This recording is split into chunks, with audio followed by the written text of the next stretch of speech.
Hola, ¿qué tal? ¿Cómo están? Les saluda Alonso Choquecota, gerente general de Invalor, y les doy la bienvenida al curso de inversión en renta fija.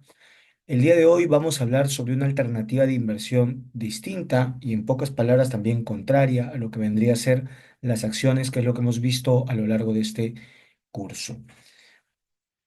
¿Cómo inicia esta alternativa de inversión conocida como renta fija? Cuando una empresa va a la bolsa de valores, tiene dos fuentes para conseguir financiamiento. Uno es la deuda, el otro es el capital. Por el lado del capital, cuando la empresa va en busca de capital, lo que hace es busca socios o inversionistas que quieran comprar un porcentaje de la empresa. A esto se le conoce como renta variable. En el caso de la deuda, lo que la empresa busca son prestamistas, personas que presten dinero o inversionistas que presten dinero, a cambio reciban un interés y al cabo de un determinado tiempo reciban la devolución de su dinero. A eso se le conoce como renta fija. Entonces, el día de hoy nosotros nos vamos a centrar en esta parte de la deuda que vendría a ser la renta fija. Entonces, Alonso, en definición, en resumen, ¿qué es la renta fija? La renta fija es una forma de inversión donde prestas dinero y recibes pagos de intereses o cupones y la devolución del dinero prestado después de un determinado tiempo. A manera de ejemplo, supongamos que nosotros somos inversionistas que invertimos $100 en ese instrumento de renta fija. La empresa se compromete a pagarnos 5% de interés por año, es decir, 5% por 100, vamos a recibir 5, 5, 5, 5, y en el quinto año nos van a devolver el dinero más el último interés. Entonces, 105. ¿De acuerdo?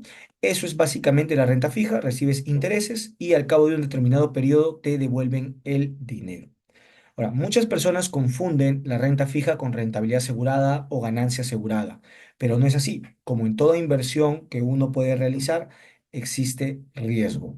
¿Y cuál es el riesgo en el caso de la renta fija? El riesgo es de que la empresa, por ejemplo, en el año 2 quiebre.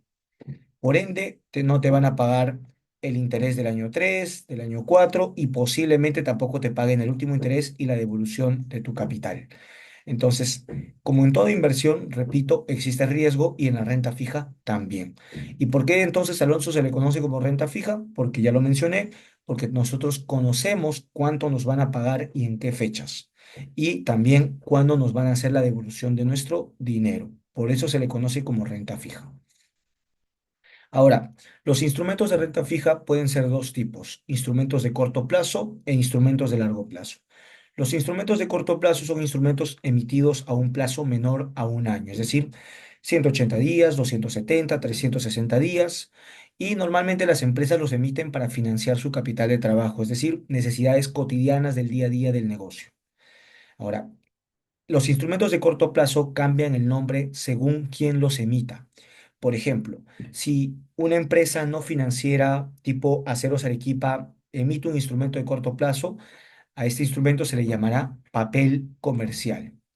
Si una empresa financiera emite el instrumento de corto plazo, por ejemplo, una financiera o un banco, se le conoce como certificado de depósito.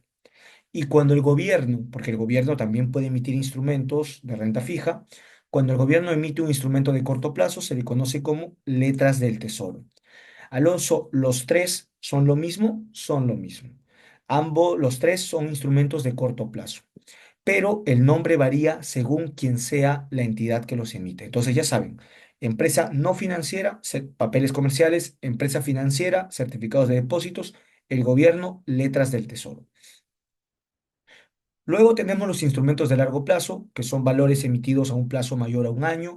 Pueden ser un año, 5 años, 10 años, 20 años, 100 años, dependiendo de la empresa el plazo que esté buscando, ¿no? Y obviamente que los inversionistas también deseen un instrumento de esa duración. Ahora, este tipo de financiamiento las empresas lo usan para inversión en activos, ya sean tangibles o intangibles, o reestructuración de deuda. ¿Qué es reestructuración de deuda? Cuando a veces la empresa tiene mucha deuda de corto plazo y quiere patearla para el largo plazo, hace una reestructuración de deuda.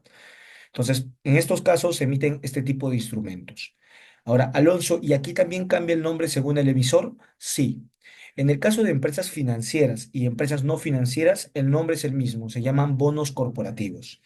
Alonso, eso quiere decir que si Aceros Arequipa emite un instrumento a largo plazo, se llama bono corporativo, y si el Banco Ripley emite un instrumento a largo plazo, también se llama bono corporativo. Sí, aquí sí no hay esta diferencia, al igual que en instrumentos de corto plazo.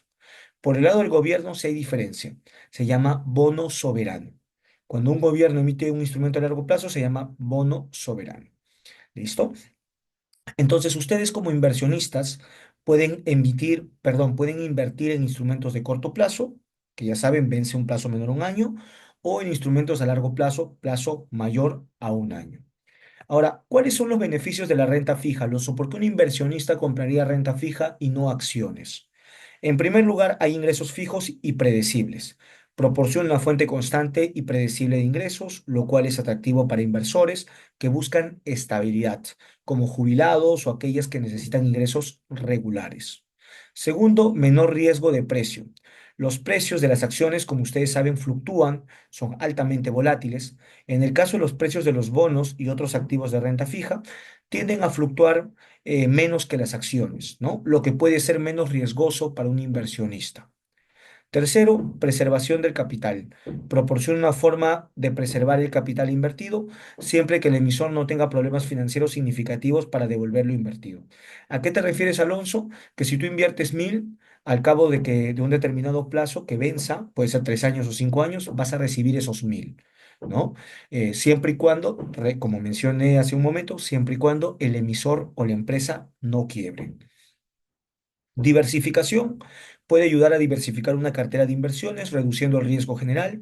La renta fija generalmente se mueve en dirección opuesta a las acciones.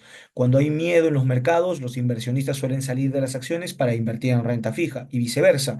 Cuando ven un periodo de vacas gordas, un periodo de bonanza, salen de la renta fija para invertir en acciones. Entonces puede ser una forma de diversificarse.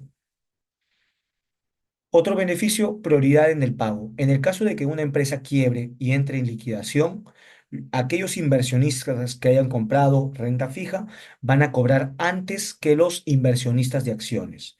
Es decir, tienen prioridad en el orden de liquidación los inversionistas de renta fija. En cambio, los accionistas son la última rueda del coche, son los últimos en cobrar en caso de que una empresa quiebre. Y por último, liquidez. Normalmente pensamos que podemos comprar y vender acciones fácilmente. Sin embargo, en la renta fija también se puede hacer lo mismo. No en el Perú, porque el mercado de renta fija peruano es un mercado ilíquido, ya lo mostraré más adelante, pero en otros países más desarrollados uno puede comprar y vender renta fija incluso con mayor liquidez que las acciones. Entonces también son un instrumento líquido. Ahora, ¿cómo podemos, Alonso, nosotros invertir en renta fija? Para poder invertir en renta fija, al igual que en acciones, que uno puede participar en el mercado primario, que vendrían a ser los famosos IPOs o salidas a bolsa, y luego uno puede comprar también en el mercado secundario, ¿no? Lo mismo ocurre en la renta fija. Cuando una empresa decide emitir un instrumento de deuda, hay inversionistas que compran. Pero luego, esta renta fija que han comprado estos inversionistas pueden en algún momento venderla a otros inversionistas. Y esta segunda operación ya se daría en el mercado secundario. Entonces, nosotros tenemos aquí dos caminos: comprarle al emisor cuando hace la emisión del instrumento de renta fija, o comprar a otro inversionista que ya compró la emisión en el pasado. ¿De acuerdo? Mercado primario y mercado secundario. Ahora, Alonso, tú dijiste que en el caso de una salida a bolsa de acciones era difícil que un inversionista retail participe porque te pedían una cantidad grande de dinero. ¿En el caso de la renta fija ocurre lo mismo? No. En el caso de la renta fija puedes participar desde 5.000, 10.000, 20.000, $50.000, dependiendo de la sociedad agente de bolsa donde trabajes. Según la sociedad agente de bolsa, te dirá con cuánto puedes participar. ¿Listo? Pero es un monto mucho más alcanzable comparado con un IPO o una salida de bolsa de una empresa. Perfecto. Entonces, vamos a situarnos en el mercado primario. ¿Cómo podemos comprar acciones en el mercado primario? Pero antes de hablar de cómo podemos comprar acciones en el mercado primario, es importante entender qué hace la empresa para poder salir a la bolsa de valores. Lo primero que tiene que hacer es preparar la emisión. Para poder preparar la emisión, tiene que acordarlo en la Junta General de Accionistas o en el directorio, acordar esta emisión. Segundo, realizará diversos due diligence que pueden ser legales, contables, financieros y operativos, de tal manera que la empresa esté sumamente ordenada. y contratará clasificaciones de riesgo. Las clasificaciones de riesgo son un puntaje que le dan a la empresa y a la emisión, eh, la cual toma en consideración la probabilidad de quiebra de la empresa. En un momento vamos a hablar un poquito más sobre esto, pero quiero que ya vayan familiarizándose con este término. Entonces, una vez que la empresa ya está preparada, inicia el proceso de inscripción ante el SMV. Lo que hace es, eh, realiza una inscripción y presenta cierta documentación. La SMV lo siguiente que hará será revisar toda esta información. Si tiene por ahí algunas observaciones, llamará al emisor, llamará a la clasificadora, llamará al banco estructurador, que es quien está asesorando a la empresa en esta salida a bolsa.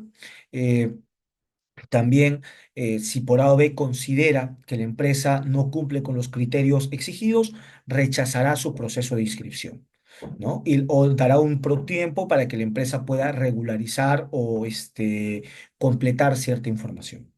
Pero suponiendo que la empresa tiene toda la información ok, de acuerdo a lo pedido por la SMV, se aprueba la inscripción y lo siguiente es se realiza la colocación en oferta pública en la bolsa de valores. Para ello, la empresa tiene que hacer público el aviso de oferta, se publica en diarios, se publica como hecho de importancia, la bolsa también lo comparte en sus redes sociales como para que el mercado se entere de que esta empresa va a emitir un instrumento de deuda. Luego también se tiene que realizar un roadshow. La empresa busca inversionistas institucionales que se les conoce como inversionistas ancla, que son los que van a afianzar o asegurar esta emisión. Por ejemplo, la empresa está buscando levantar 10 millones de dólares, entonces lo que hace es buscar inversionistas ancla que aseguren por lo menos el 60%, es decir, 6 millones, que pueden ser AFPs, aseguradoras, algunos fondos del Estado y el otro 4 y los otros 4 millones Alonso ya lo deja al público, ¿no? Pero de esa manera se asegura de poder llegar a un monto significativo en su emisión. Cuando muchas empresas no tienen estos inversionistas anclas, la emisión puede caerse, la empresa puede desistir de salir a la bolsa de valores porque no tiene la seguridad de que los inversionistas puedan comprar su emisión. Así es que para evitar el fracaso, prefieren postergar la emisión. Entonces, la parte del roadshow es un proceso clave de las empresas para poder conseguir inversionistas ancla. Ahora, cuando la empresa inscribe, o mejor dicho, se inscribe ante el SMV, que es el regulador, muchos creen que lo que inscribe la empresa es la emisión, es decir, la deuda que va a prestarse a los inversionistas. Pero no es así. Lo que la empresa inscribe ante el regulador es un programa que viene a ser similar a una línea de crédito con un banco. ¿De acuerdo? Por ejemplo, en esta imagen o en esta lámina, ustedes pueden ver que el programa es de 30 millones de dólares. Ahora, esto no quiere decir que la empresa necesita ahorita 30 millones de dólares y es lo que va a levantar de inversionistas. No. Lo que hacen las empresas es estos programas lo dividen en emisiones. Va a haber una primera emisión, una segunda, una tercera emisión que suman en total 30 millones. ¿Listo? Ahora, estas emisiones también son divididas en serie. Serie A, serie B, serie C. En la segunda emisión, serie A, serie B. En la tercera emisión, serie A, serie B. Si ustedes suman todas las series, de igual manera te va a dar 30 millones. Entonces, como les dije, esto es como una línea de crédito que la empresa va obteniendo dinero conforme se van dando sus necesidades. Entonces, cuando un inversionista invierte, no está comprando el programa. Lo que está comprando es una serie que forma parte de una emisión y que a su vez forma parte de un programa. Pero mucha gente no lo sabe, por eso les comento para que ustedes estén familiarizados. Ahora, por el lado de las clasificaciones de riesgo que les comenté, existen tres clasificadores a nivel global: Moody's, Standard Poor's y Fitch. Y a nivel local también hay clasificadoras. Moody's Local, que antes se llamaba Equilibrium, que se compró también hace poco a Class y Asociados. Está Apoyo y Asociados Internacionales, que tiene una alianza con Fitch, que es una clasificadora global. Está Pacific Credit Rating o PCR y está JCR. ¿De acuerdo? Entonces, cuando un emisor, cuando una empresa va a la bolsa de valores a emitir instrumentos de renta fija, necesita contar con dos informes de clasificación. Dos. Por regulación necesita dos. Ahora, Alonso, yo he visto empresas que han salido con una sola clasificación. Eso es porque las emisiones se están realizando en el mercado alternativo de valores. El mercado alternativo de valores es un mercado diseñado para empresas pequeñas y medianas. Por ende, no te piden dos clasificaciones, te piden solo una clasificación. Pero en el caso de que no sea MAF y sea mercado regular, que es donde están todas las grandes empresas tipo Alicor, BCP, este, Volcan, entre otros, sí requiere dos clasificaciones. Ahora, Alonso, ¿y tomará clasificaciones internacionales o nacionales? Si la emisión es el mercado peruano, pues tomará clasificaciones nacionales. Pero si la emisión es en el mercado extranjero, obviamente tiene que contratar a estos monstruos internacionales, ¿no? ¿Por qué? Por un tema económico. Es carísimo contratar a Moody's, Fitch o S&P. En cambio, los cuatro de abajo, que son nacionales, suelen ser mucho más asequibles para una empresa peruana.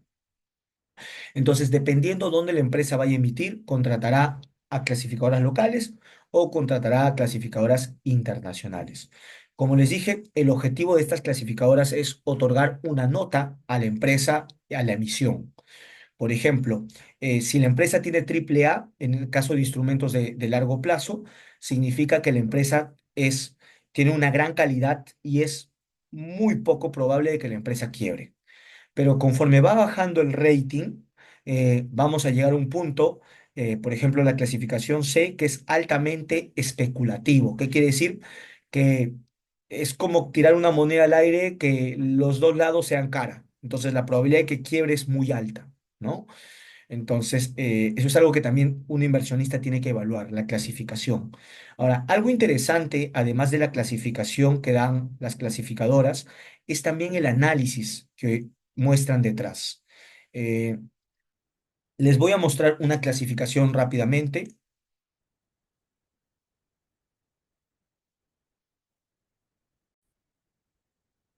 Yo voy a apoyarme de esta página que ustedes ya conocen, pi3.p. Estoy seguro que muchos de ustedes ya tienen cuenta y ya la están disfrutando.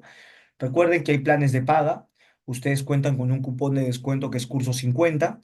Si ustedes no quieren pagar porque no es obligatorio, no se sientan comprometidos, pues pueden usar la versión gratuita. No obstante, recuerden que la información es limitada. Entonces yo voy a acceder a Pi3,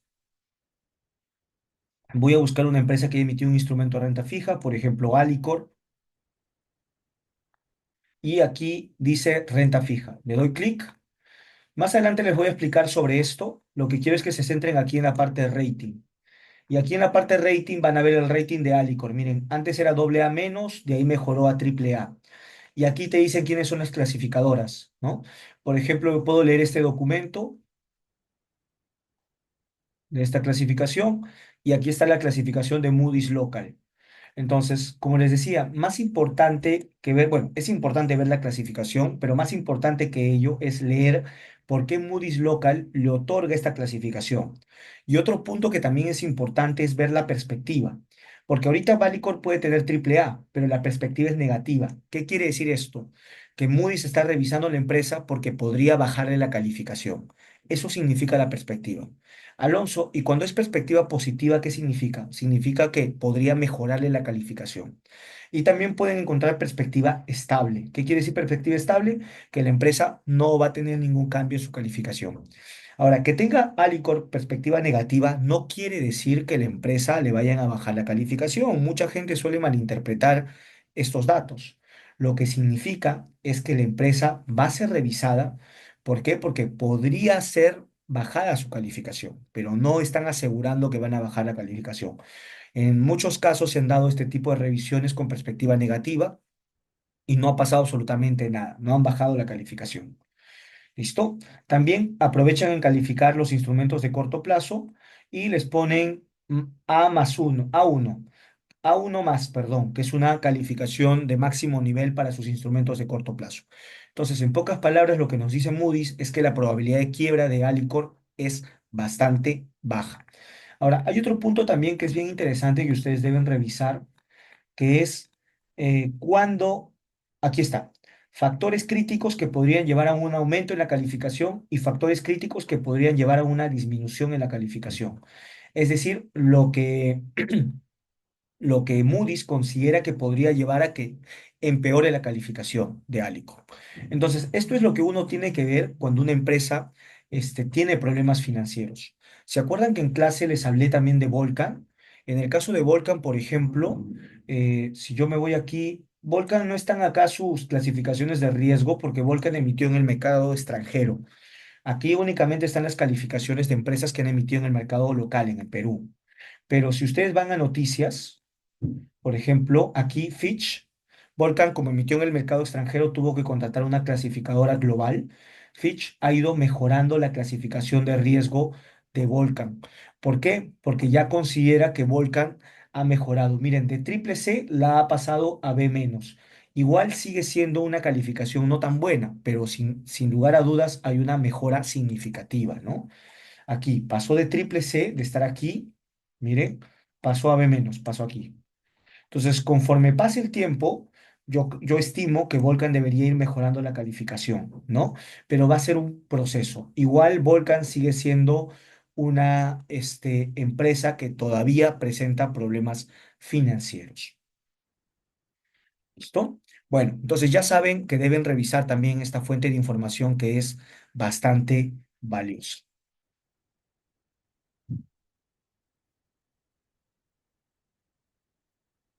Por otro lado, es importante que sepan que existen diferentes tipos de bonos y que pueden clasificarse de diferentes formas, según quién lo emite, según la moneda, según la prelación, etcétera. Por ejemplo, según el emisor, el bono cambia de nombre. En el caso de que un gobierno sea quien emita, se llama bono soberano. En caso de que una entidad supranacional emita, como la CAF o el Banco Europeo, se llama bono supranacional. En caso de que una empresa privada emita, se llama bono corporativo. Ahora, también puede cambiar el nombre según la divisa. Si el bono es emitido en moneda local, es decir, un bono soberano del Perú en soles, se llama bono en moneda local. Si es emitido en moneda distinta al país, se llama bono en moneda extranjera. Por ejemplo, bono soberano peruano emitido en dólares, ¿no? Y el eurobono, que mucha gente cree que son bonos emitidos en Europa, pero no es así. El eurobono es un bono emitido en una plaza distinta y en una moneda distinta. Por ejemplo, un bono soberano peruano emitido en China en dólares, ¿no? Plaza distinta, China, moneda distinta, China, dólares. A eso se le considera un eurobono. También puede cambiar según el orden de prelación. Yo les había comentado que cuando una empresa quiebra hay un orden natural para poder eh, ser parte de la liquidación. En el caso de los bonos, existen bonos que tienen un mayor orden de prelación, que quiere decir que cobran antes la liquidación, ¿no? Y hay bonos que cobran al final. O sea, dentro de los mismos bonos hay también un orden establecido según el tipo de emisión que se dé. También los bonos se pueden clasificar según la rentabilidad. Hay bonos a tasa fija, que son los que usualmente se emiten en el mercado, te pagan un interés constante. Están los bonos a tasa flotante. Estos te pagan interés en base a una tasa de referencia, que puede ser una LIBOR o una prime rate, etcétera. También están los bonos cupón cero, que no te pagan nada de interés, no le pagan nada de interés al inversionista y al cabo de un determinado tiempo o al cabo que vence el bono le devuelven la plata más todos los intereses. Normalmente los instrumentos de corto plazo suelen ser en algunos casos bonos cupón cero. También está los bonos indexados, que son bonos que se indexan a cualquier variable, que pueden ser inflación, riesgo de crédito, petróleo. Por ejemplo, empresas petroleras emiten este tipo de bonos indexados al petróleo, de tal manera que cuando el petróleo sube de precio, pagan más intereses, pero no hay problema porque están ganando más porque subió el precio del petróleo. Pero cuando el precio del petróleo cae y ellos ganan menos, pagan menos intereses. Entonces, este tipo de bonos también se ven. Y los últimos bonos STEP, que son unos bonos que lo que hacen es, te dicen, por ejemplo, te voy a pagar 5% de interés, pero si incumplo ciertos factores, te voy subiendo la tasa a 5,5, a 6, a 6,5 y así sucesivamente, ¿no? Estos bonos no son tan comunes, normalmente se han emitido vinculados mucho a temas de sostenibilidad. Por ejemplo, no en el Perú, sino en el europeo, la matriz emitió un bono de este tipo. Se comprometió a reducir su generación de energía no renovable, ¿no? Esta energía que contamina el medio ambiente, se comprometió a reducirlo de, no sé, voy a inventar, porque no me acuerdo el número, de 60 a 40%. Y para poder lograr esta transición necesitaba plata, necesitaba invertir. Entonces emitió un bono este DAP con el objetivo de que los inversionistas se comprometan también con este cambio de sostenibilidad. y lo que hizo fue decirles inversionistas, si yo no cumplo con el objetivo de bajar la contaminación o la huella de carbono, pues voy a pagarles más interés. Y a muchos inversionistas les encantó esta emisión. Si ustedes quieren averiguar un poquito más de este bono, ustedes pongan, ustedes ya saben que existe una página que es relación con el inversionista, pongan Investor Relation en él y van a poder encontrar muchísima información de esta emisión. Y ustedes ahí van a poder leer e indagar, van a ver cómo este bono se indexó a los ODS, que son los Objetivos de Desarrollo Sostenible del Programa de las Naciones Unidas. Bien interesante realmente. ¿Listo? Eh, También los bonos pueden clasificarse según el tipo de bono también que es, porque hay otros tipos de bonos. Bonos convertibles con opción de canjearlo por acciones a un precio fijado. Bono canjeable es similar al convertible, pero puede ser canjeado por acciones ya existentes. Estos tipos de bonos normalmente los emiten empresas que tienen problemas financieros, en el sentido de que le dicen al inversionista, mire inversionista. Si en el peor de los casos me va mal, tú vas a poder recuperar tu dinero porque el bono te devuelve al final tu plata. Y en el mejor de los casos me vaya bien, el precio de mis acciones se van a disparar y tú vas a poder cambiar tus bonos por acciones y así ganas más dinero. Entonces, eso es una forma de motivar al inversionista. También están los bonos de deuda perpetua. No son comunes, son bonos que normalmente no te devuelven el principal, eh, te pagan intereses prácticamente vitalicios. eh, y como les dije, no son comunes porque para emitir este tipo de bonos, normalmente quienes emiten son empresas que tienen una amplia trayectoria. Por ejemplo, Disney, Coca-Cola. Son empresas en las que uno puede decir, ah, estas empresas van a durar para siempre porque Coca-Cola lo ha tomado mi bisabuelo, mis abuelos, mis padres, yo. Disney, los parques temáticos, pues nunca van a morir, ¿no? Etcétera. Son empresas que uno cree que pueden, pagar intereses por siempre, ¿no? Y por último, y no menos importante, los bonos temáticos, que son bonos emitidos con fines sociales, ambientales o ambos, ¿no? Por ejemplo, si una empresa quiere desarrollar un proyecto social, puede emitir un bono social. Si una empresa quiere desarrollar un proyecto ambiental, puede emitir un bono ambiental. Y así sucesivamente. En el Perú ya se han dado varias de estas emisiones. eh, Cofide ha sido uno de los más recurrentes, emitió un bono social que fue un bono dirigido a prestar dinero a mujeres emprendedoras y a microempresarios. Luego emitió también un bono sostenible que incluye la parte social y ambiental.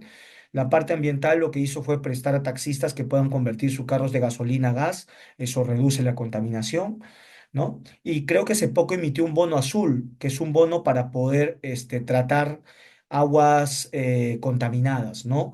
Creo que estaba enfocado en el Titicaca, no estoy muy seguro, no pude asistir, me invitaron a esta última, este, a este evento que tuvo Cofide, no pude asistir, pero es un bono bastante interesante, este bono temático.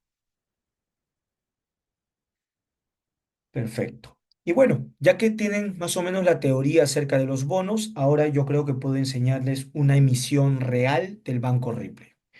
Entonces vamos a leer este documento juntos para que ustedes puedan entender. Dice cuarto programa, ya te adelanta que la empresa tuvo varios programas previos, tuvo un primero, un segundo y un tercero, este es su cuarto, esta es la tercera emisión por un monto de 100 millones. Alonso, ¿eso quiere decir que va a financiarse 100 millones? No, los 100 millones es de la tercera emisión. Todavía falta ver la serie, acuérdense, ¿no? Voy a regresar esa lámina para que la vean rápidamente. Ya te está diciendo aquí Banco Ripley que es su cuarto programa, déjeme revisar, no me acuerdo, su tercera emisión, ya, su tercera emisión, y que el monto de esta emisión es de 100 millones. Todavía no te ha dicho de cuánto es el programa y tampoco te ha dicho de cuánto es la serie que va a emitir. ¿Listo? No nos ha dicho todavía. Sigamos leyendo. Entonces, cuarto programa. Aquí te dice, la tercera emisión será realizada en soles bajo el cuarto programa corporativo, el mismo que se prevé la emisión por un importe en circulación de 250 millones. Ya te dio la información del programa. Entonces ya tenemos que la serie es de 100, perdón, la emisión es de 100, el programa es de 250 millones. ¿Listo? Ya tenemos esa información. Aún falta la serie. Uy, perdón, de nuevo. Es un cuarto programa de 250. La emisión, ya nos han dicho que es tercera emisión, que es de 100 millones. Falta que nos digan qué serie es y de cuánto. ¿Listo? Vamos a seguir leyendo. Denominación, cuarto programa, tercera emisión. Aquí te dice ya. Serie A. El monto es de 30 millones, pero en caso de que haya demanda puede ampliarse a 50 millones. Ya nos dijeron que es una serie A, que está aquí, y esta serie A no es de 2, sino es de 30 millones, pero que puede ampliarse hasta 50 millones en caso de que haya demanda. Alonso, ¿y eso es normal? Sí, es normal. Las empresas siempre ponen un monto hasta cuánto puede ampliarse, como para decir si hay demanda, podemos nosotros soportar esa demanda. Luego te dice cuál es el valor nominal. El valor nominal es de 1.000, lo que significa es que yo necesito mínimo 1.000 soles para poder invertir. Entonces, si va a financiarse 30 millones y cada papelito vale 1.000, ¿cuántos papelitos va a vender? Va a vender 30.000 papelitos, porque 30.000 por 1.000 es 30 millones. Entonces, yo puedo comprar 5 papelitos, 10 papelitos, 1.000 papelitos, 20.000 papelitos si soy un inversionista grande, ¿no? Entonces, tú puedes comprar de estos papelitos que vendrían a ser los bonos. Aquí te dice el plazo es 3 años y 6 meses, ¿no? Es decir, en 3 años y 6 meses me van a devolver la plata. Durante este periodo me van a pagar intereses. Esto a la par, ignorémoslo por ahora. Aquí te dice la tasa de interés. La tasa de interés, ojo, es una subasta. No es que la empresa te dice cuánto interés te va a pagar de antemano. Es una subasta que depende de la oferta y la demanda. Si hay más demanda, ¿qué creen que va a pasar con la tasa? Pues va a caer, porque va a haber más personas que quieren comprar, la tasa va a ser más baja. Pero si hay menos demanda, que posiblemente pase, que la tasa sea más alta. Como hay pocos inversionistas, los inversionistas van a querer cobrar caro. Entonces, el punto clave para poder participar en este tipo de emisiones es cuál va a ser la tasa. Y esto les voy a enseñar en un rato, cómo podemos nosotros anticiparnos a una tasa que vaya a pagar la empresa. ¿Listo? Pero repito, se subasta, no se conoce de antemano. Luego está, como pueden ver aquí, te dice cuál es el cupón, te dice que va a ser semestral. Lo que significa es que la empresa en cada semestre te va a pagar intereses, ¿no? Lo cual es bastante bueno. El capital, dice, te va a pagar el 100% en la fecha de redención. ¿Qué quiere decir? Que al final te devuelven toda tu plata. Hay empresas que te van amortizando antes, hay instrumentos de renta fija que te van amortizando antes. ¿Qué quiere decir? Le prestaste, levantaron 30 millones, pues el primer año te devuelven 10, el segundo año te devuelven 10, el tercer año te devuelven 10 o mejor dicho, el último año te devuelven los últimos 10, ¿no? Suele pasar eso también.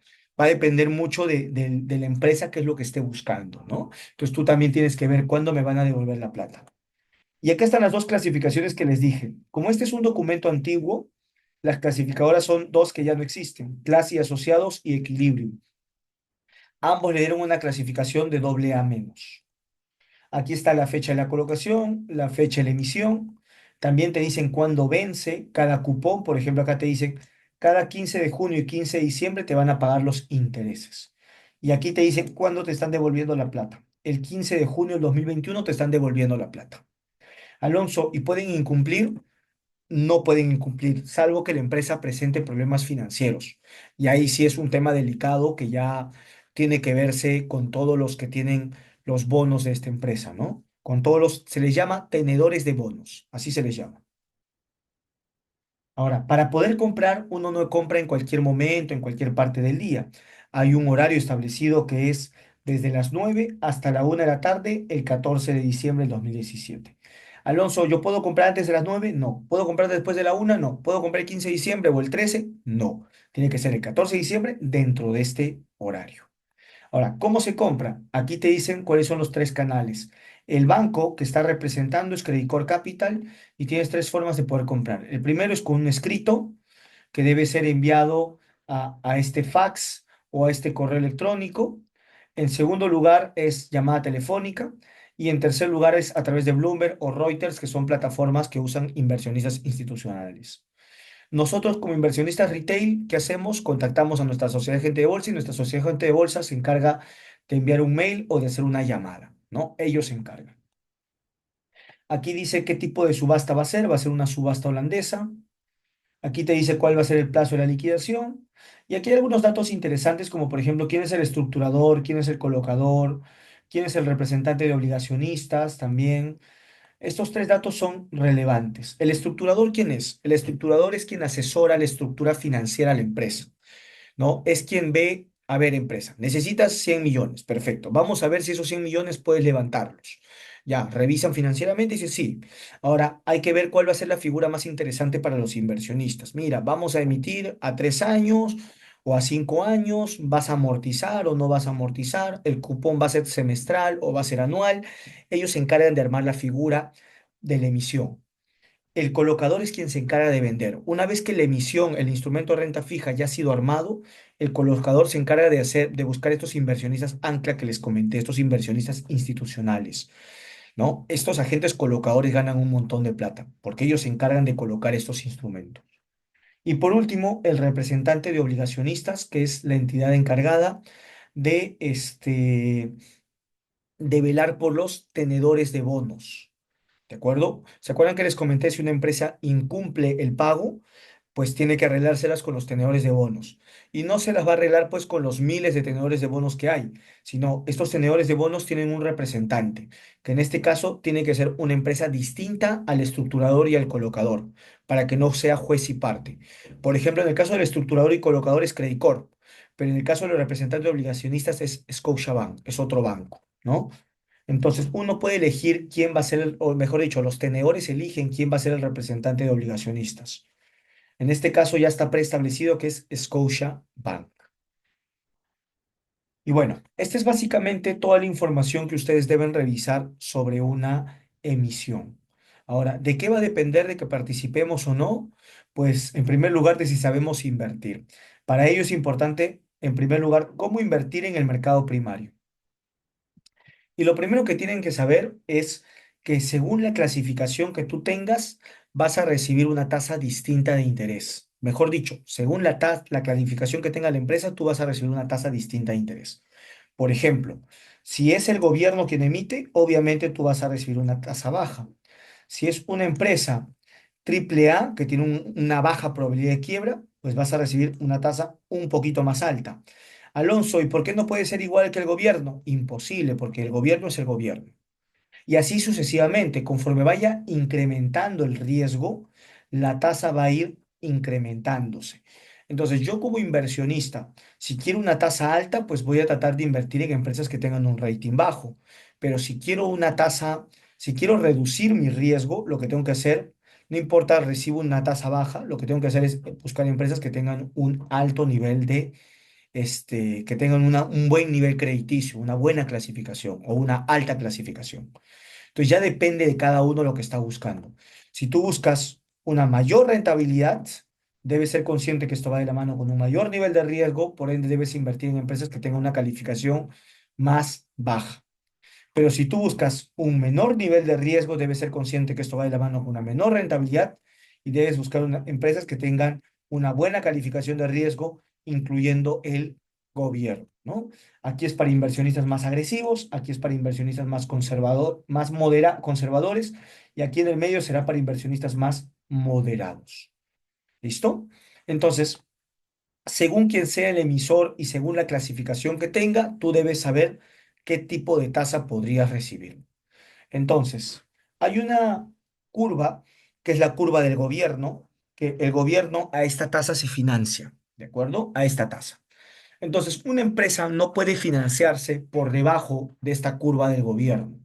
Y según el rating, perdón, según la calificación, se va a ir financiando a una tasa mucho más alta. Entonces, lo que se suele hacer en la práctica es, por ejemplo, si la empresa va a emitir a 6 años, ya, lo que uno hace es, ya, a 6 años, ¿cuánto le cuesta financiarse al gobierno? Un ejemplo, al gobierno le cuesta 8%, ya, al gobierno le cuesta 8%. Entonces, yo como inversionista, si voy a invertir en una empresa, digamos, triple A, pues obviamente voy a esperar mínimo, voy a esperar más de 8%, ¿no? Esperaré, no sé, pues un 8,5, 8,4, dependiendo el tipo de la empresa también que sea. Si es una empresa que tiene una menor calificación, pues acá esperaré un 9 o un 9,5%. Si es una empresa que tiene triple A, B, pues obviamente esperaré más. Entonces, lo que se suele hacer es a la tasa del gobierno, se le suma una tasa que simboliza el riesgo extra que tú estás tomando. ¿Listo? El riesgo extra que tú estás tomando. Y como les dije, este riesgo extra va a depender de la calificación que tenga la empresa y también va a depender de, este, también va a depender de la empresa de que estemos hablando, de la que estemos hablando, ¿no? Ahora, hay un cálculo interesante que hace Damodaran. Ahora, esto no quiere decir que nosotros nos fiemos al 100%, simplemente es un estudio que hizo Damodaran para bonos del extranjero, para bonos soberanos, perdón, del extranjero, perdón, para bonos del extranjero, y lo que hace es, según la calificación, mira, va desde triple A hasta D, según la calificación que tiene la empresa, cuál debería ser la prima que tú debes sumar respecto al gobierno, ¿no? A la tasa del gobierno. Por ejemplo, si el gobierno tiene una tasa, como mencionamos en el ejemplo anterior, de 8% y la empresa está emitiendo un bono y la empresa tiene una calificación de triple A, la prima va a ser de 0,2. Entonces yo esperaré recibir 8,2%. Pero si, por ejemplo, la empresa tiene un doble B, la prima aquí debe ser de 2%. Entonces yo 8 más 2 esperaré un 10%, ¿no? Entonces, Damodaran ha hecho un cálculo para sumar una prima. Este vendría a ser la prima de riesgo que les comenté respecto al soberano, ¿no? Entonces es algo bien interesante que ha hecho Damorán para bonos del extranjero. Ahora, este informe, este estudio de Damorán lo hizo hace muchos años. La situación actual puede que sea completamente distinta. Simplemente les muestro esto a manera de referencia, ¿ya? Pero es una forma en la que ustedes pueden saber a qué tasa yo debería colocarme en el mercado de renta fija, en la emisión de renta fija. Otra forma, que es la más sencilla y la que yo recomiendo, es buscar transacciones comparables, ¿no? La página, en la bolsa de valores hay una página donde tú puedes ver todas las emisiones que se están dando en la bolsa de instrumentos de renta fija y puedes buscar empresas parecidas e instrumentos parecidos, ¿no? Por ejemplo, yo no voy a comparar el bono de Energeneración con el bono de una minera, no hay sentido, son sectores completamente distintos. Tampoco puedo comparar, perdón, el bono de Luz del Sur con el papel comercial de Enel Distribución. También son instrumentos distintos, ¿no? Entonces uno tiene que ser consciente también de que las empresas deben ser parecidas y los instrumentos también, ¿no? Y aquí hay un ejemplo de inversión de renta fija en el mercado primario. Banco Ripley. eh, entonces lo que yo hago con esta emisión, que, perdón, me pasé rápido, este es un certificado de depósito. Como ustedes saben, este es corto plazo. ¿Ya? Disculpen, no era una R, aquí debió ser una P, corto plazo, ¿no? Eh, entonces lo que yo hago es busco si Ripley ha emitido en el pasado instrumentos de corto plazo y me doy con la sorpresa que sí, miren, en el 2022, en el 23, ya ha emitido varios instrumentos de corto plazo y todos parecidos. Ahora, la tasa, como ustedes pueden ver, ha cambiado de manera significativa. ¿Y por qué, Alonso, la tasa ha cambiado? Porque recuerden que esta tasa también depende de cómo se está financiando el gobierno. Entonces puede que desde el 2022 hasta el 2023 o desde el 2022 hasta noviembre del 2022, la tasa a la que se financia el gobierno ha cambiado, se ha incrementado. ¿Y de qué depende que se incremente esta tasa del gobierno? Pues depende también de la tasa de referencia, ¿no? Vamos a revisar cómo ha cambiado la tasa de referencia desde 2022 hasta hasta noviembre del 2022, ese mismo año. Vamos a revisar. Para ello, es importante que entremos a la página del Banco Central de Reserva. Entonces, yo pongo tasa de referencia BCR. Voy a poner gráfico, porque el BCR te da una opción de que tú puedas graficar. Creo que es este de aquí o este. Vamos a ver. Un ratito a ver que nos cargue. Ah, aquí está la tasa de referencia y aquí podemos darle la opción de ver en gráfico. Listo. Yo quiero ampliar el horizonte para ver desde 2022. Miren, aquí está. La tasa de referencia a principios del 2022 estaba baja. Es por eso que si volvemos a nuestra lámina de Ripley, Ripley se financió a 5%. Pero ¿qué pasó después? Miren, la tasa de referencia ya para noviembre ya estaba en 7,75 para finales de 2022. Ya estaba altísima. Es por eso que el financiamiento de Ripley cambió, miren, pasó de 5 a 8. No porque la empresa estuviese mal, sino porque el rating perdón, porque la tasa de referencia se incrementó. Y miren, hasta julio del 2023 la empresa seguía financiando a tasa alta. Entonces, julio del 2023, miren, la tasa seguía alta. Pero luego, ¿qué pasó? La tasa comenzó a descender. Entonces, ¿esto qué significa, Alonso? ¿Que el gobierno también se está financiando a una tasa más barata? Sí, ¿no? Si yo miraba la curva de soberanos en ese momento, posiblemente podía haber un cambio de cómo bajó la tasa para el gobierno.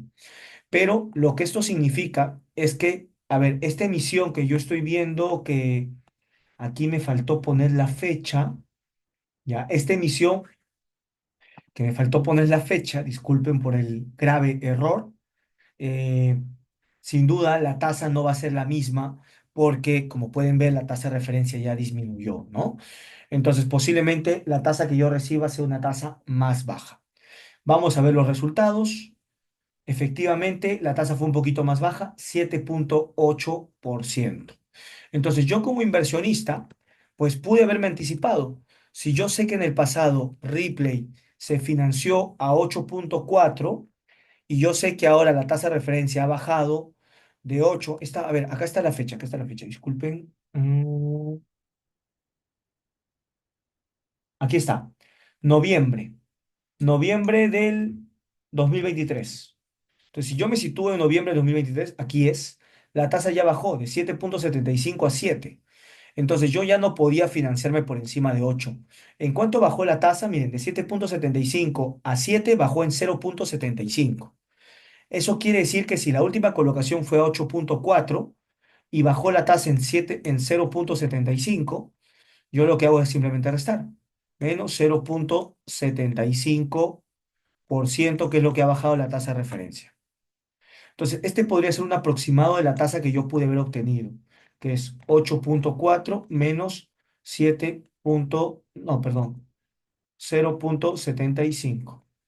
Más o menos 7,65 es la tasa que yo pude haber obtenido en el caso de Ripley.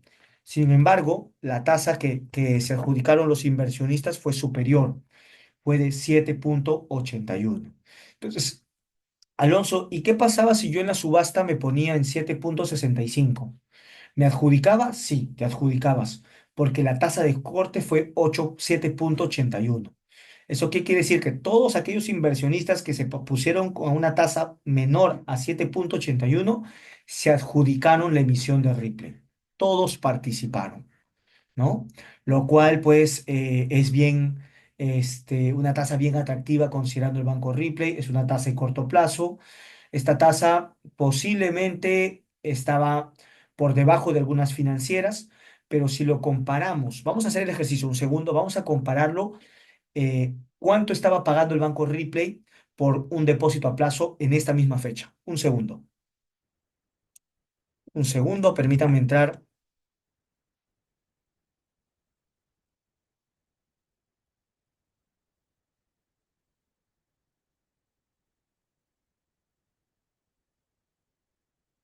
Listo, ya está. Lo único que hice fue en el navegador poner tasa pasivas bancos SBS. Le doy clic aquí y aquí puedes encontrar las tasas de los bancos. Yo tengo que buscar la fecha. Recuerdo que era el 14 de noviembre del 2023. Acá me voy al 2023, noviembre, ok, 14. Consultar. Esa es la fecha en la que se dio la emisión. Ya está. 14 de noviembre de 2023. Vamos a buscar Banco Ripley. Aquí está. Ripley. Voy a agrandar esto. Permítanme. Ripley. En sus cuentas de ahorros está pagando 0,44. Y miren, depósitos a plazo a 180 días. Perdón, aquí, ¿dónde está? Aquí. Bueno, estaba pagando una tasa más alta. 8,31. Era la tasa más alta. A ver, déjenme ver si estoy tomando. Ah, no, perdón. Acá está. Personas naturales. Igual, 8,31. Ah, miren, estaba pagando una tasa más alta. Entonces, no sé si ha sido un buen negocio haber participado con 7,8 si en su depósito a plazo te está pagando 8,31, ¿no? Esto sí, esto es una buena manera de comparar. Ahora, ¿qué hubiese pasado, Alonso, si hubiese tenido mi plata en el BVA o en el Banco de Crédito o en el Scotia, ¿no? O en Falabella? Pues ahí sí, obviamente te convenía participar en esta emisión. Pero si yo ya tenía mi plata en el Banco Ripley, en depósitos a plazo y que me estaban pagando 8,31, déjenme decirles que no hacía mucho sentido, a menos que esta información del SBS no esté muy actualizada y la campaña de 8,31 ya haya sido finalizada y ahora el banco Ripley te esté pagando una tasa menor. Siempre es bueno hacer también este comparativo y ver si vale la pena o no. Yo en la mayoría de casos que he visto, siempre las emisiones han sido mucho más altas que lo que te pagan en depósitos a plazo, ¿no? Por ejemplo, vamos a ver otra una emisión pasada, miren. A ver, aquí, 23 de noviembre del 2022, miren. Entonces aquí igual, vamos a buscar 2022 noviembre, ok, 23. Consultar,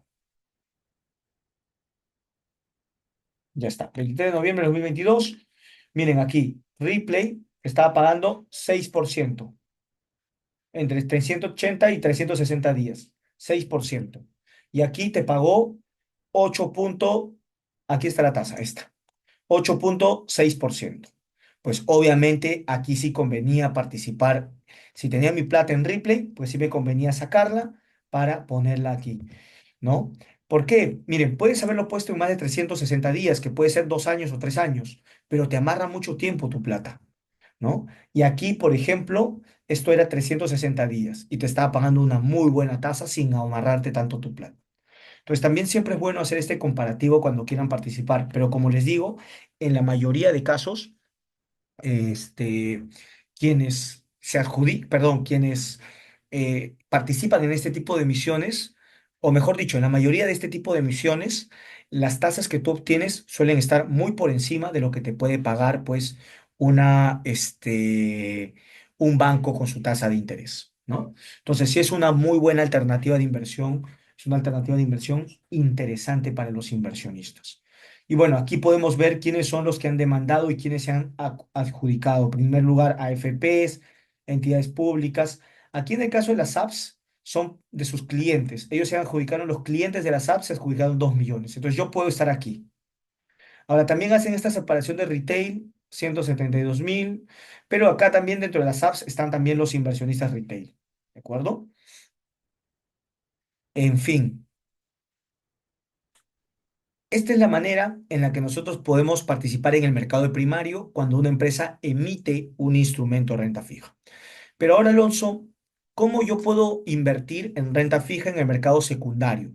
Si es que la empresa ya emitió, ya compró un inversionista, digamos, siguiendo el ejemplo de Ripley. Ripley ya emitió, Alonso compró, pero ahora Alonso quiere vender su instrumento de corto plazo, digamos su bono, quiere venderlo porque necesita plata. Y Juan quiere comprar. ¿Cómo hacen para poder comprar? Pues en primer lugar, como ustedes ya saben, necesitan una cuenta en una sociedad agente de bolsa, tanto para el mercado primario como para el mercado secundario. Entonces, lo que va a tener que hacer Juan es comprar en el mercado secundario, tal cual como se compran las acciones. Por ejemplo, ustedes ya saben cómo se compra una acción, pues tú vas a tu SAP, le dices, cómprame acciones de Ferricor, cómprame, no sé, 20 acciones a tal precio, y la SAP va y compra, ¿no? Lo mismo, de igual manera, funciona en el mercado de renta fija. Los bonos tienen también sus tickers, que pueden ser así, miren, ALIC 3B quiere decir que es el programa, aquí está la serie, aquí está la emisión, perdón, la emisión, acá está la serie, así tienen sus clasificaciones, ¿no? Aquí está Cálida, acá está Cofide, ¿no? Inversiones Falabella, Primax. Entonces, cada uno tiene su ticker. Y aquí están, por ejemplo, el monto que se está negociando, el número de operaciones. Ahora, como yo les dije, podemos comprar bonos o papeles comerciales o certificados de depósito en el mercado secundario, pero es ilíquido. Es difícil comprar. Es difícil comprar. Y esto se puede ver, si nosotros revisamos el boletín de la Bolsa de Valores, esto se puede ver en la negociación. Miren, por ejemplo, en acciones se negocian más o menos entre 2 y 3 millones de dólares al día en acciones. Pero en el caso de renta fija se negocian apenas $800.000. Eso quiere decir la tercera parte de lo que se negocian en acciones, ¿no? El número de operaciones, miren, en la bolsa, en acciones se dan 125.000 operaciones, es decir, 125.000 transacciones. En cambio, miren, en renta fija solo 1.000 transacciones al día. O sea, es un mercado más ilíquido. Ah, perdón, estaba viendo 2022. Y lo mismo para el 2023, ¿no? Entonces es un mercado ilíquido, pero sí se puede comprar. Ahora, ¿cómo puedo yo comprar, Alonso, en instrumentos de renta fija? Aquí sí es un poquito más técnico, porque sí requiere en primer lugar que tengas ciertas definiciones, como por ejemplo, sepas qué es precio limpio, precio sucio, interés corrido, TIR con opción, TIR sin opción y spread. ¿Qué es el precio limpio? Es el precio del bono que fluctúa tal cual como una acción, sin incluir los intereses acumulados, ¿no? Y representa el valor real del bono en el mercado. El precio sucio es el precio del bono incluyendo los intereses acumulados. Es el precio que realmente se paga al comprador del bono.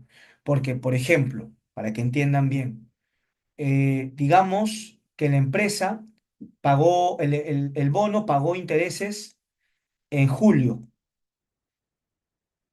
¿listo? El siguiente interés que vas a recibir va a ser en diciembre, ¿ya? En diciembre. Entonces hay aquí 6 meses. Pero yo compré el bono aquí en octubre. En octubre compré el bono. Entonces, de octubre a diciembre me pertenece a mí, a Alonso. Pero de octubre a julio le pertenece, los intereses le pertenecen al otro inversor, que le vamos a llamar Paco. ¿Ya? Le pertenecen a Paco. Entonces, Este, lo justo es que si yo estoy comprando el bono en octubre, yo le pague por el bono y además le pague por estos intereses que le corresponden a este inversionista recibir. Este, el precio sucio viene a ser considerando estos intereses.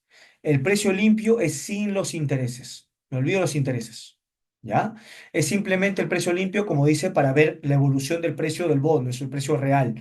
Pero cuando yo compro un bono, lo que yo pago al inversionista es el precio sucio.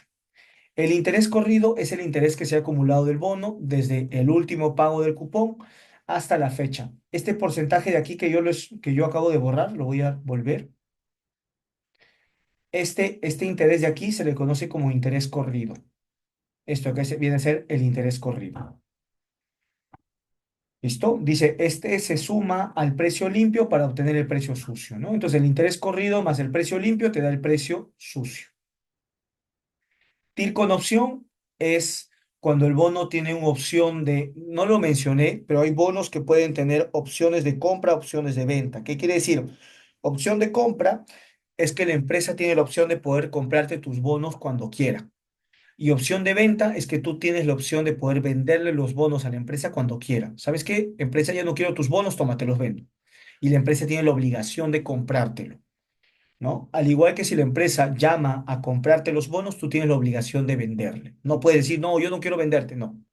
No puedes restringirte, estás obligado, ¿no? Este tipo de bonos no son tan comunes en el Perú, suelen ser más comunes en el mercado extranjero. ¿Listo? Y por último, el spread. El spread viene a ser el diferencial de la TIR de un bono respecto al bono del gobierno, ¿no?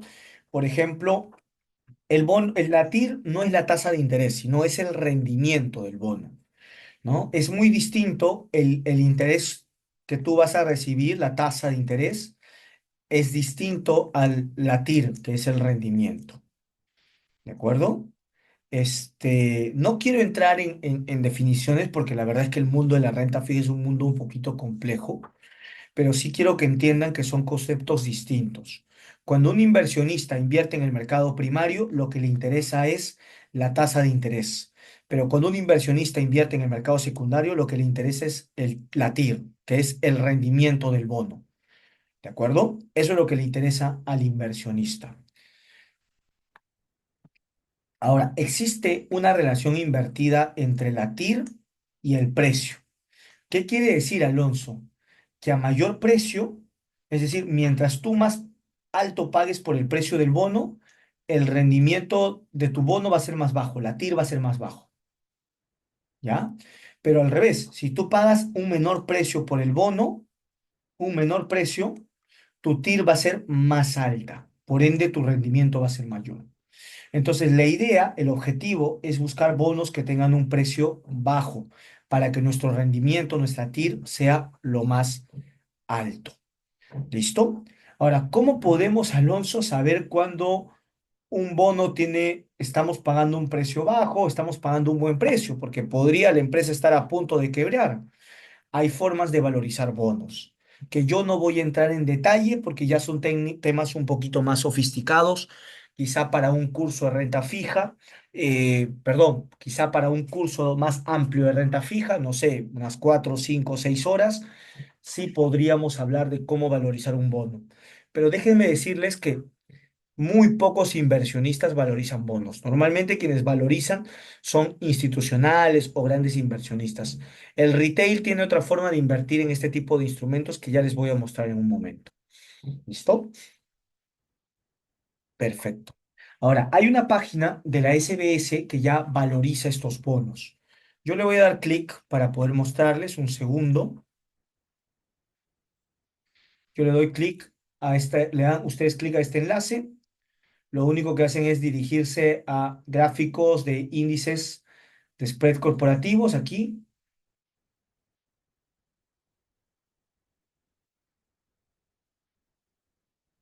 un ratito que cargue.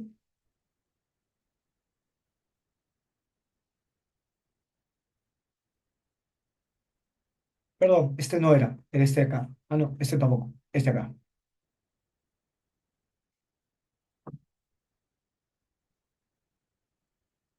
Uy, qué raro.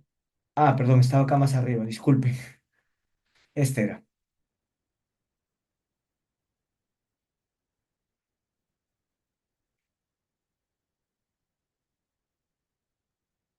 Uy, me está cambiando las páginas, voy a cerrar. Ahora sí.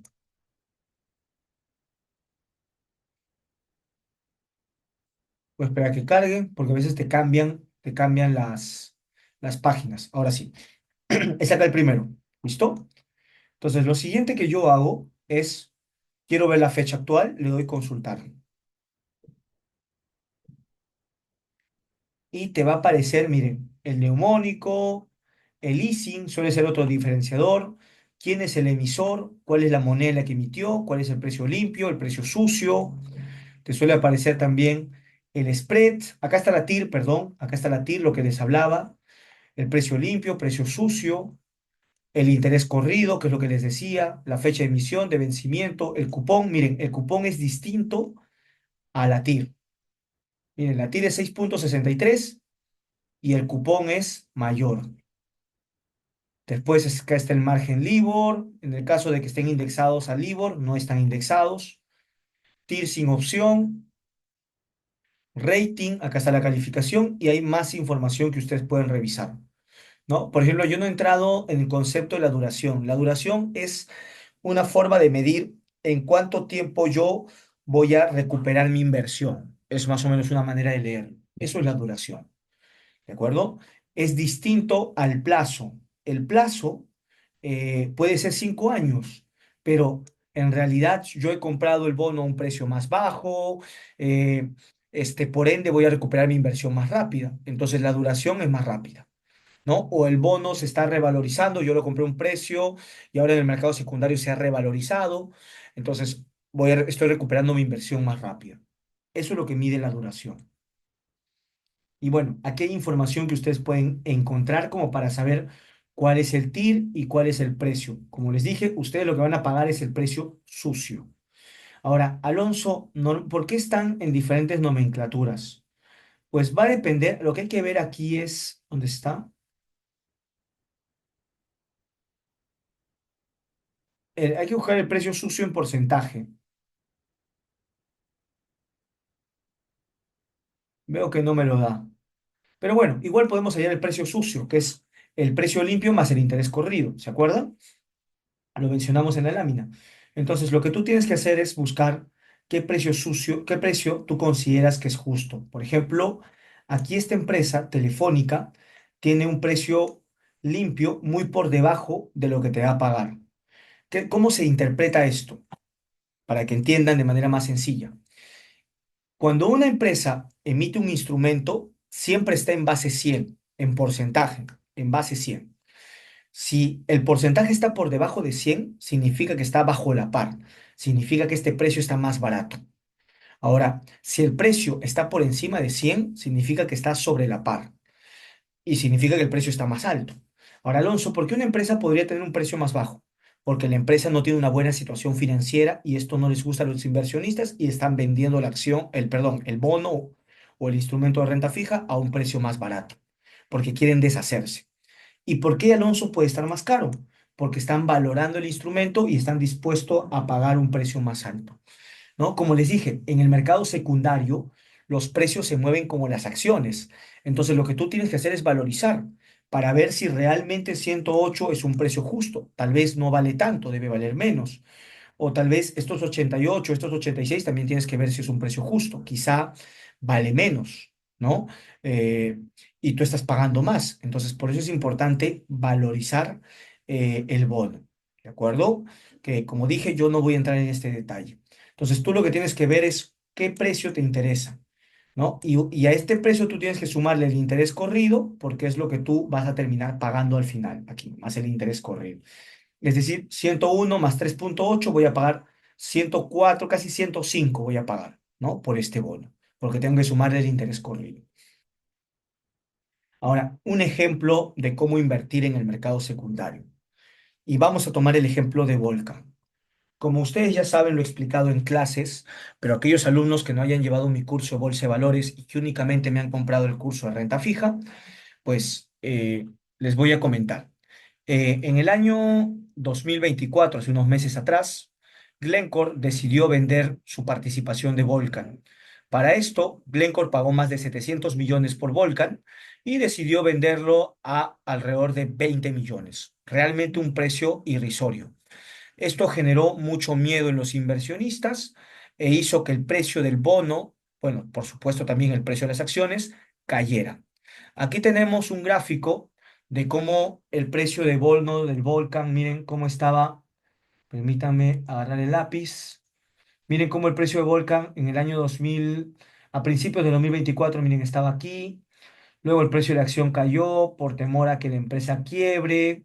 Luego se recuperó. Como pueden ver, el precio del bono fluctúa tal cual como si fuera una acción, solo que no fluctúa tanto, si se dan cuenta. Miren, entre 68 y 52, en la diferencia o la variación porcentual no es tan alta. Esa es la diferencia. ¿De acuerdo?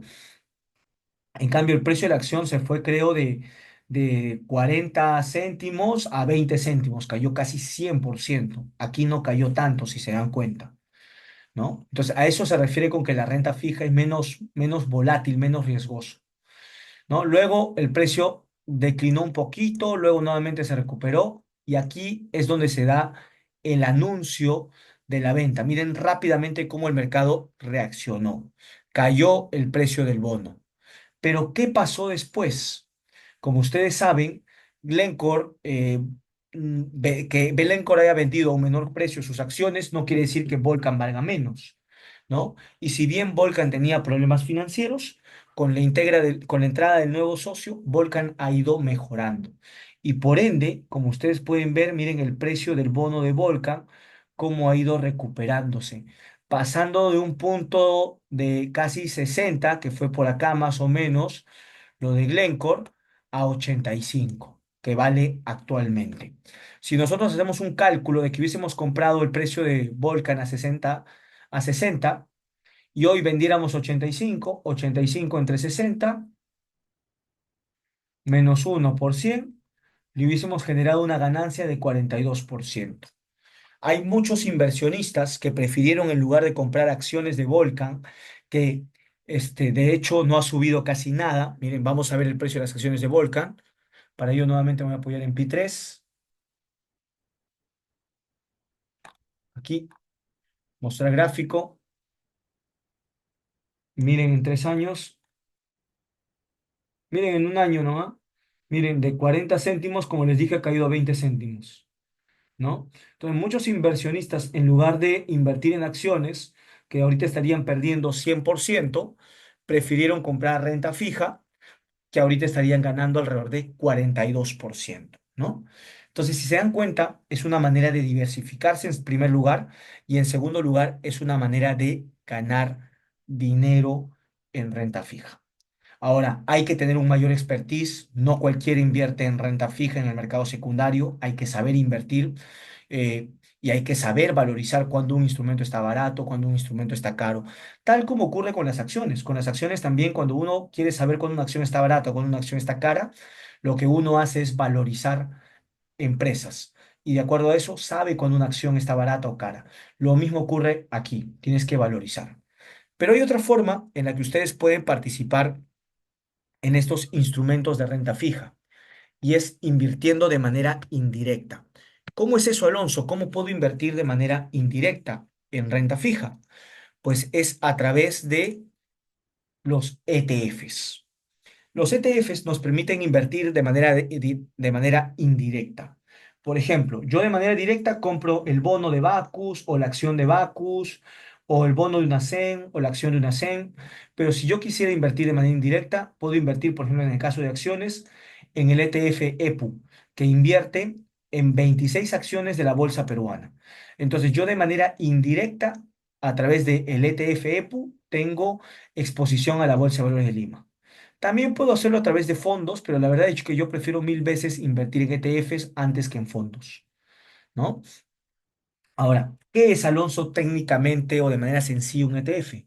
Un ETF son fondos cotizados en bolsa, tal cual como si fuera una acción, cotiza. Son productos intermedios entre un fondo de inversión y una acción. Están formados por una cartera de valores que lo que hacen es reproducir cualquier índice que ustedes se imaginen. Tú cuando inviertes en ETFs puedes invertir en acciones americanas, en acciones europeas, en acciones de Vietnam, en acciones de Perú. Puedes invertir en renta fija Perú, renta fija países emergentes, renta fija que tienen una calificación AAA.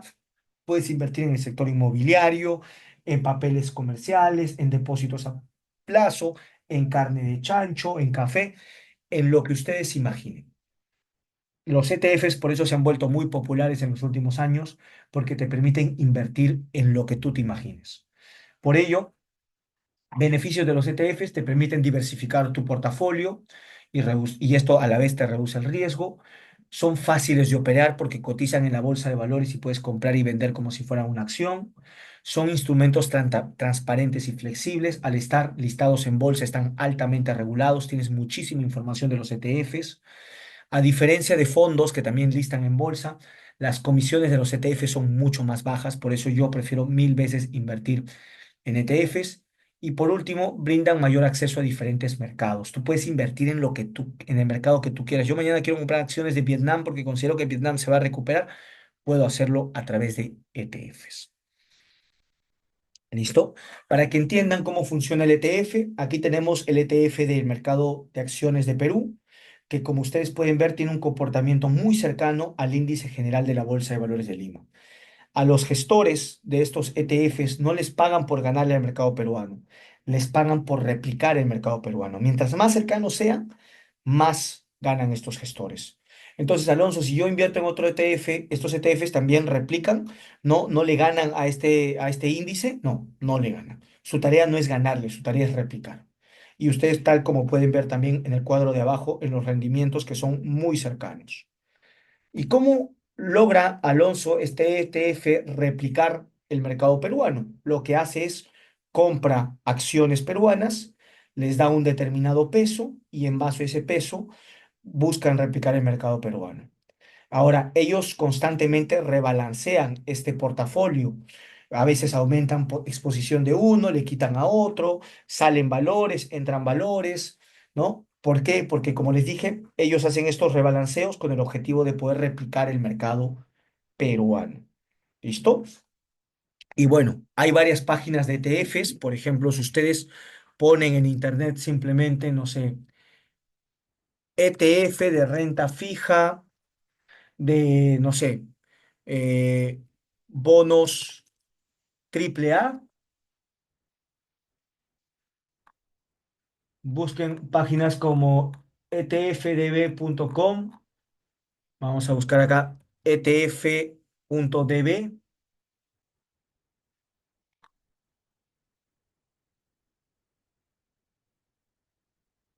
creo que he sido muy específico.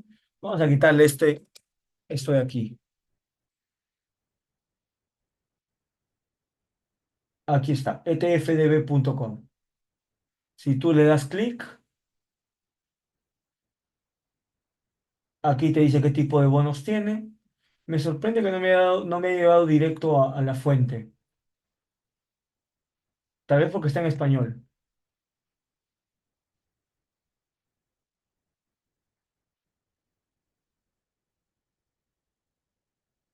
Ahora sí me llevó a la propia fuente.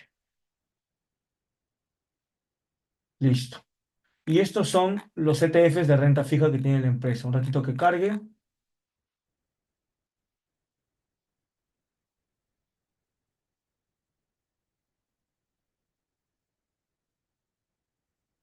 Aquí hay varios. No, estos no son de renta fija. ¿Dónde está? Qué raro, te suelen llevar a la misma página. En todo caso, pongan etf.com, nada más. Esta otra página también es buena.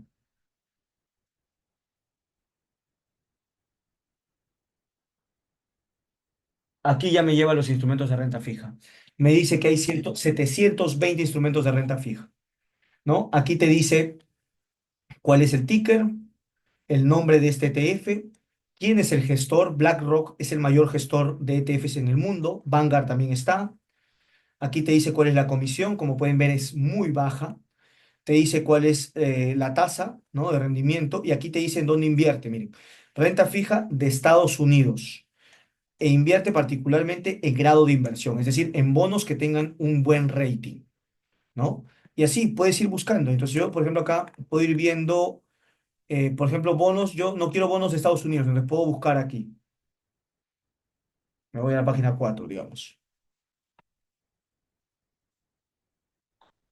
Entonces puedes ir buscando, por ejemplo, acá, bonos globales. No únicamente Estados Unidos, sino bonos a nivel global. Y puedes ir buscando el ETF que a ti más te interese, ¿no? Una vez que encontraste el ETF, le das clic y lo que haces es revisar información del ETF. Algo que yo siempre recomiendo que revisen son los holdings para que sepan en qué ETFs, en qué bonos están invirtiendo. Y aquí te dice, ¿no? Están invirtiendo, miren, en muchos bonos del gobierno, muchos bonos del gobierno. Veo que principalmente bonos del gobierno. Ah, aquí ya hay empresas. Ya hay empresas, ya hay varios tipos de bonos ya dentro, ¿no? Y como pueden ver, invierten una gran cantidad de bonos. Eso te permite diversificarte y reducir el riesgo. ¿Listo?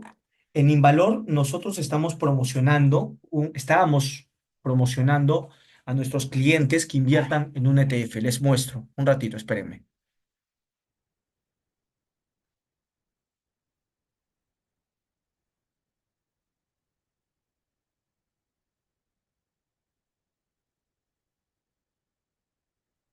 Listo. Nosotros tenemos un servicio, como ustedes saben, de asesoría de inversiones que se llama el Club Invalor.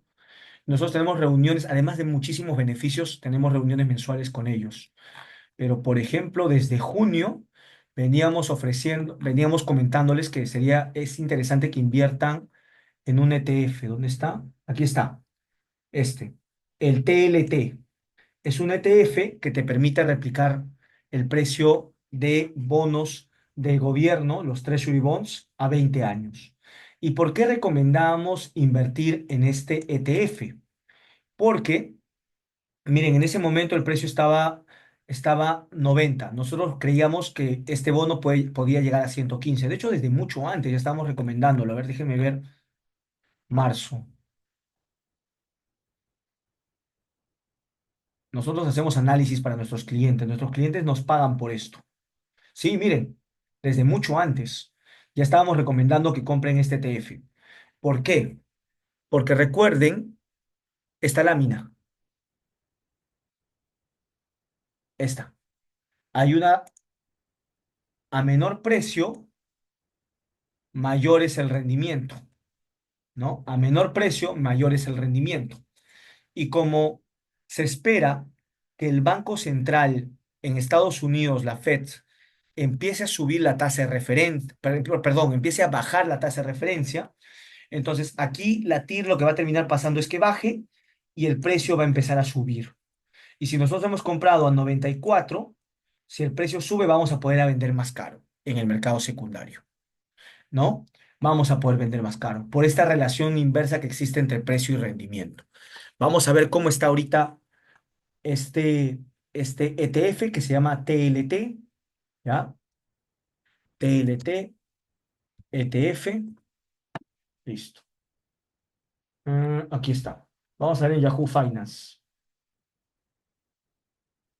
porque ya se anticipa que la Fed va a bajar ahora en la reunión de noviembre. No se sabe si 25 puntos básicos o 50 puntos básicos.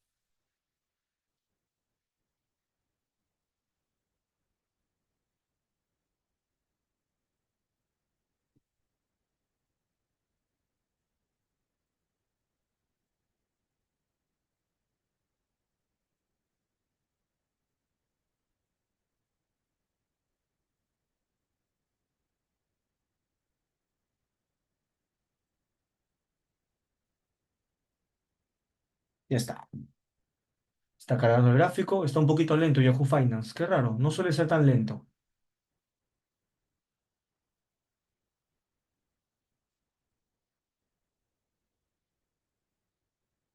Ah, pero bueno, acá ya podemos ver el precio.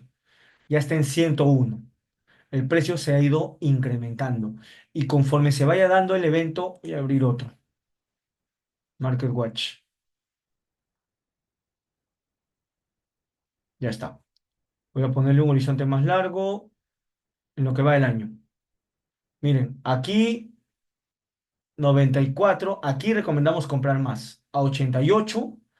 Y miren, ya está por encima de 100. Nosotros venimos recomendando de que compren desde aquí, pero cuando llegó a 88, nosotros les dijimos compren más. Tuvimos una reunión con nuestros clientes en mayo y dijimos, esta es una oportunidad interesante porque el precio va a subir y consideramos que el precio va a seguir subiendo a 115. Solo que el potencial de ganancia ya no es tan interesante porque ya subió bastante. Pero en 88 sí era una muy buena oportunidad. Nosotros tenemos a un precio promedio para nuestros clientes más o menos de 91 por ahí. Entonces, igual, no está mal. 100 entre 91 menos 1 por 100. Miren, 10% de ganancia en dólares en unos meses. Y esperamos que el precio de este precio suba más, ¿no? ¿Por qué? Porque como les dije, se espera que la tasa de referencia, el Banco Central en Estados Unidos, comience a disminuir, ¿no? Este, Alonso, pero es muy poco rendimiento, sí, pero hablamos del bonos del gobierno americano. Díganme qué instrumento en el Perú tiene menor riesgo que los bonos del gobierno americano. Nada. Entonces, esto sin duda es una oportunidad interesante, ¿no? Para invertir, generar una buena rentabilidad y a un riesgo casi nulo, porque a los bonos del gobierno se les considera como riesgo cero, porque es la economía más grande del mundo. ¿Listo? Bueno, entonces de esa manera uno invierte en el mercado secundario a través de estos famosos ETFs. Ahora, por último, Alonso, ¿la renta fija es más rentable que la renta variable? Una pregunta que muchos me hacen y ya ustedes se pueden dar una idea. Recuerden, a mayor riesgo, mayor rentabilidad. No hay lonche gratis. Dijimos que la renta fija tiene menor riesgo que la renta variable, por ende, tiene menor rentabilidad. Si nosotros tomamos un estudio de Credit Suisse que analiza 120 años, pues van a ver cómo las acciones de lejos son la alternativa más rentable versus los bonos, versus las letras del tesoro, ¿no? Y obviamente por encima de la inflación, ¿no? Y en términos de rendimiento promedio anual, en estos 120 años, miren cómo le ha sacado casi un por dos a los bonos, casi un por tres a las letras del tesoro, ¿no? Entonces, si bien hay más volatilidad, miren esta subida, miren esta caída, parece un serrucho así terrible, también te premia en el largo plazo con una mayor rentabilidad. Mi recomendación, ya para finalizar, es que si ustedes quieren invertir en un horizonte de corto plazo, la idea es que su cartera sea 100% renta fija, ¿no? Celestes, renta fija, 100%. Y si su horizonte está entre 1 y 5 años, traten de ver una cartera balanceada entre renta fija y renta variable, ¿no? Porque son los que tienen, miren, como pueden ver, menor volatilidad, pero a la vez te pueden dar una mayor rentabilidad, sobre todo la cartera balanceada.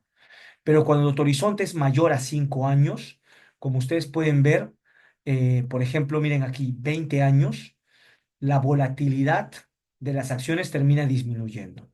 Entonces, por esa razón es que es importante que si ustedes tienen un horizonte corto de tiempo, renta fija. Si tienen un horizonte mediano, entre 1 y 5 años, pueden elegir una cartera balanceada. Entre algo de acciones, perdón, menos de 2 años, menos de 2 años, únicamente renta fija. De 2 años a menos, renta fija. De 3 a 5 años, una cartera balanceada. Le pongo B de balanceado que puede ir entre renta fija y renta variable. Y más de 5 años, pues renta variable debería ser nuestra principal posición. ¿Ya? Ahora, si eres el más conservador, pues no será renta variable, será algo balanceado. Ya si tienes más de 20 años, pues ahí sí renta variable a morir, ¿no? Si tu horizonte es más de 20 años.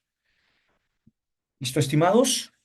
Bueno, entonces espero que hayan aprendido sobre este mundo de la renta fija, que les haya gustado. He tratado de hacerlo lo más práctico posible con ejemplos prácticos. No he querido ahondar mucho en detalle porque el mundo de la renta fija sí es un poquito más técnico, requiere más matemática avanzada, sobre todo la parte de valorización, pero con los inputs que les he dado, tranquilamente ustedes van a poder invertir. Mi recomendación es siempre apóyense con su casa de bolsa, que la casa de bolsa les dé una lectura de tasas. Normalmente toda esta tarea las hacen las casas de bolsa. Cuando ustedes se enteren de alguna emisión, lo que ustedes tienen que hacer es preguntarle a su casa de bolsa, ¿inviertes en renta fija? Si te dice que sí, genial, ¿no? Y ahí le preguntas, ¿cuál es la lectura de tasas que tienes sobre este instrumento? Y ahí vas a poder tener una idea de a cuánto vas a tu poder, mejor dicho, cuánto tú vas a poder obtener de rentabilidad si es que participas en esa emisión. Y si participas en el mercado secundario, pues ahí sí es un poquito más complicado porque ahí sí requieres métodos de valorización. En fin, espero que el curso les haya gustado. Nos vemos en un próximo curso. Bendiciones. Muchas gracias.